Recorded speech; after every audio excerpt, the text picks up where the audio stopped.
Hey everyone, welcome to my channel and welcome to our Excel tutorial.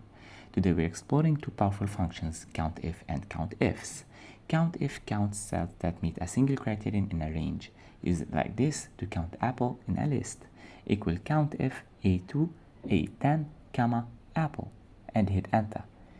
COUNTIFs handles multiple criteria across different ranges. For instance, to count apple sold in January, equal COUNTIFs A2, A10, comma, apple, comma, B2, B10, comma, January, and hit enter. Now let's move to some practical examples. To count scores over 80, equal COUNTIF B2, B20, comma, greater than 80, and hit enter.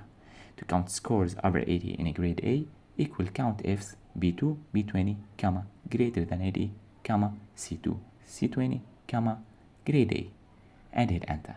You can use star for any sequence of characters. For example, count cells containing app star equal COUNTIF A2, A10, comma, app star, and hit enter.